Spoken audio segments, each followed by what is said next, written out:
We can only wait for natural disasters to end humanity. The guy died in prison for being a snitch. Doctors hate this man. Maybe another video game crash is needed. Hey fellas, Diaz here. And oh man, I have class in 30 minutes, but this part just won't end.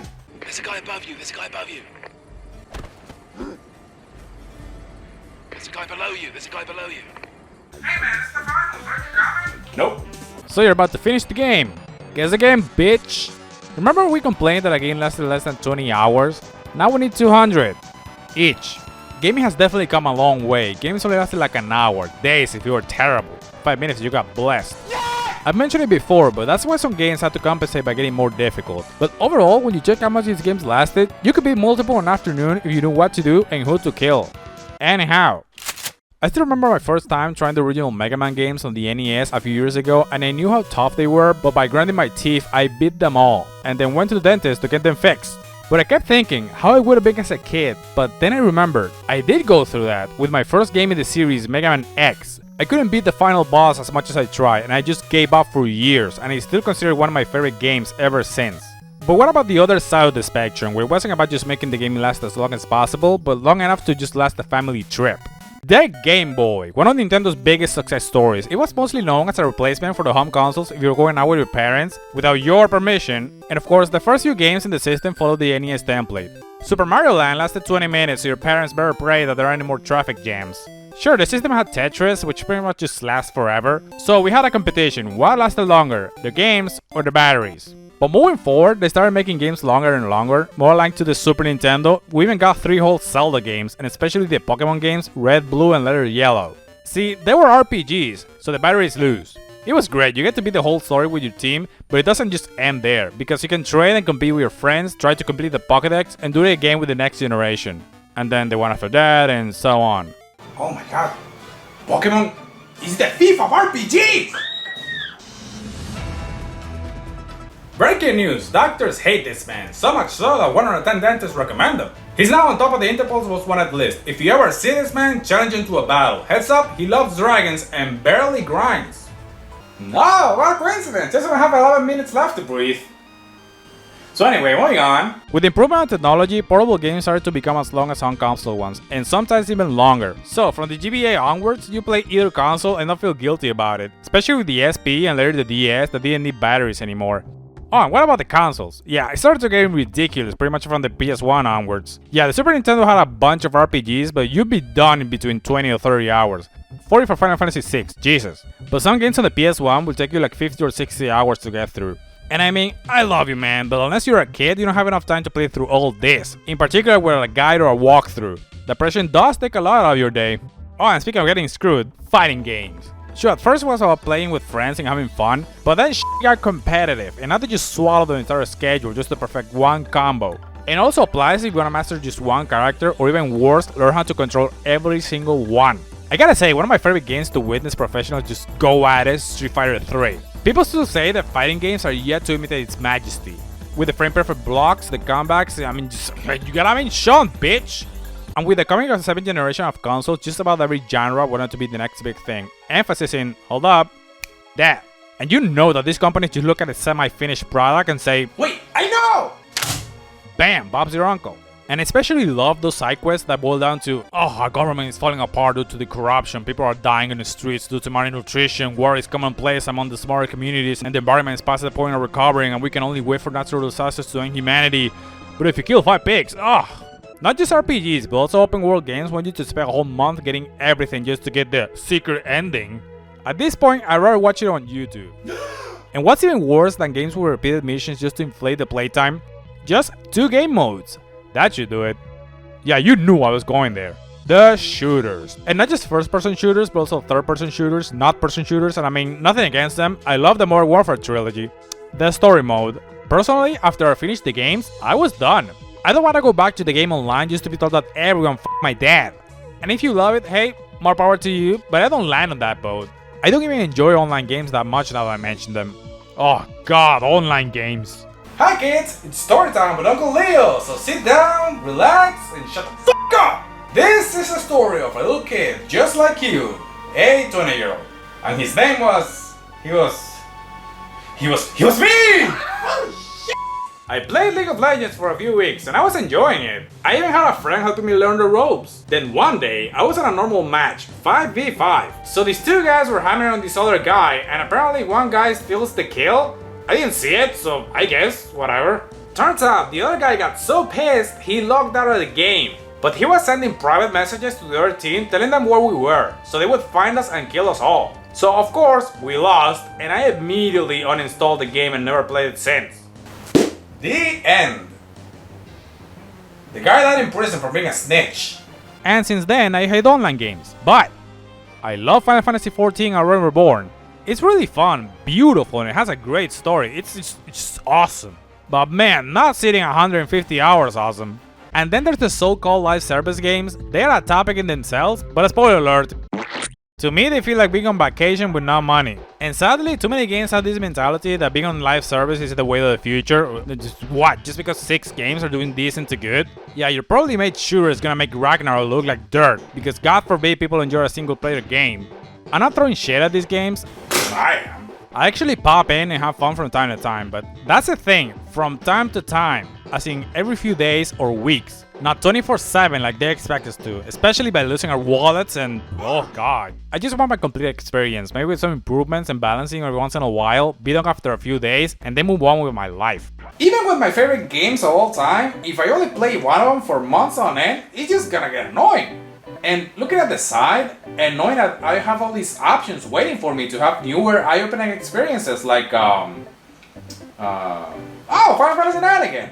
So, to set some examples, I'm gonna mention one game per decade that I believe managed the length and even the side quests really well. From the 80s, I'll go with Mario 3. Yep, it came out in Japan in 89, just about. The game has multiple ways to go about it. You can follow just the main route, playing as few levels as possible, or you can just get the 2 flutes on the first level and just fly to the end game. Or you can just have the full experience and complete it. And with time, I learned that this is the real way to grasp what the whole game is all about. The fun gimmicks, the design of the stages that the developer wanted us to see. And the All-Star version is my favorite because you can not only save your progress but also your power-ups. But for the sake of the list, I'll go with the original. Fun fact, when I was a kid, I thought that the All-Star version was the original. I was like, oh man! Nintendo brought the original Mario and 3 brand new ones to Super Nintendo? They put a lot of effort into everything! And that's how I became jaded. Following into the 90s, I can just put another Mario game, but I can give a shout out to Mario World. Man, I played this one so much, I can't even keep count, but I wish we could have stored the power-ups like we did in Mario 3. But overall, I enjoyed the levels better in World.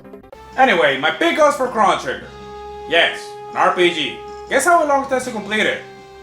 Wrong! 17 hours! Less if it's in New Game Plus, obviously. And that's including the 2 parts where I normally grind for levels and abilities. The side quests, man, they're just placed at the end of the game so your characters become stronger for the final battle, but also give them character development and make you care for your entire team. And it's not like 50 side quests per time period, no, maybe 1 or 2. Hell, there are some that don't even really have side quests to speak of. One of the producers even said that they came out with this one dungeon, but it got scrapped because they couldn't find an organic way to put it into the game. For the 2000s, I had kind of a tie between Shadow of the Colossus and Metal Gear Solid 3's Snake Eater. And I say that because they have a great balance between length and gameplay, not to mention the story cutscenes. Okay, it's not really fair there, but also because both games are extra ways to have fun after you beat the story. Like harder difficulties or just blowing up the bosses. You can't help it, you step on me, bitch. Some people actually dig that. But again, it doesn't feel like you have to grind for hours just to be one boss, penance. Just go and have fun. And go back if you wish to do so. I mean, you already had a great time, you got what you came for, you don't have to do anything else. But if you do, then you can just flex on everyone. And remember, these games aren't that long, but are incredibly replayable, and are considered one of the best games of all time. And didn't need to last 80 hours to do so. Moving on to the 2010s, I actually have a From Software game here. Yeah, my psychologist is getting fact checks every week. It's funny to think that I started with the one that's believed to be the crown jewel of the franchise, Bloodborne. Overall, it took me around 35 hours to finish the story, including all the grinding and repeating boss fights. That was fun. Some people find the blood flask farming annoying, but I mean, the game was built to be fast so you can easily get those in minutes and keep going. Also, the areas have a linear design so you know pretty much where to go and what to do, with some secret sparkle here and there. And by the end of the story, I only had to eat 3 umbilical cords. My therapist is getting a goddamn Tesla this month. And face the true final boss. I just felt satisfied that I managed to overcome such adversities and came up with better abilities as a gamer. Don't ask me what the hell happened though. And to conclude, the most recent game that I believe respected my time, not only with a great story that left me just speechless, but also with fun gameplay, and it didn't overstay its welcome. God of War Ragnarok. This one, personally, is my favorite game of that year, even above Elden Ring. But I do understand if you pick Elden Ring instead, it's also a perfect choice. Well, anyway, the one thing that made me choose Ragnarok was the side quest, like the whale one or the one with Freya destroying some artifacts. I didn't feel that it was overextending the game for nothing. These side quests help expand the lore of the universe and feel more connected with the characters through Kratos. Sure, there's a bunch of side quests that boil down to, hey, can you pick this up for me? Fine, but you won't be happy. Hey, it's fine, I'm dead anyway. Done. Man, that was vicious. Anyway, here's some money. And again, by the time I was done, I could go back and complete more side quests because the story itself made me want to do so. I didn't, of course, but I know that I would feel gratified if I decided to go back and play through all that. And that's it! Some of the games weren't all perfect, but overall I still had a great time and it was very profound throughout. Oh, and speaking of Elden Ring, it's actually next on my list and everyone says it takes like 100 hours to beat.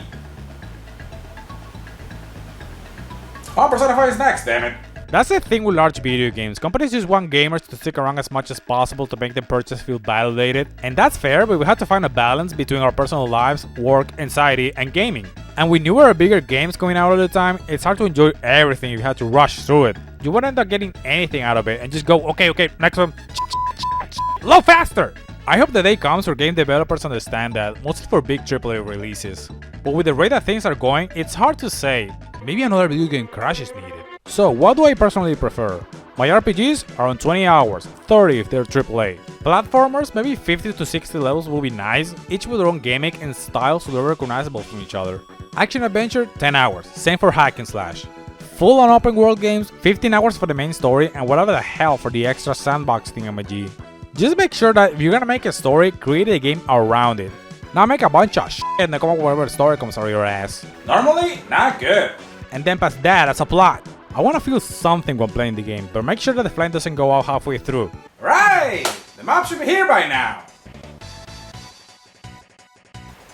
Okay, might as well take a quick look at something like, I don't know, sports games. Recent games do include some sort of story mode, which is cute, but let's face it, the reason people buy these games is for the simulation aspect, i.e. playing with friends or online.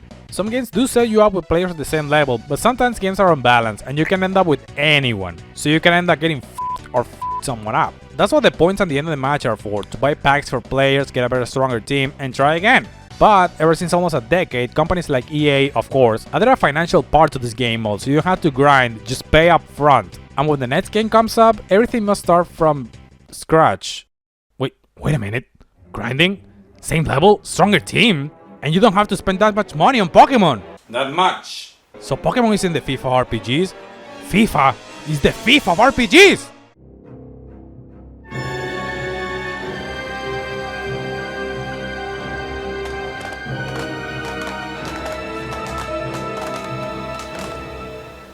Guess they're onto them. They just in! Turns out all the copies of FIFA fled the scene. They're suspect of being guilty of all existing at the same time. And since the Interpol cannot be barred to catch every copy, no bounty was put in place, which weirdly enough also includes that one guy involved in the case, so the mob can rest easy because who cares about these bozo things anyway? Well, they're not wrong. They didn't mention the Zelda series like Breath of the Wild. I mean, this game sucks! It can be in like 20 minutes! Get 'em!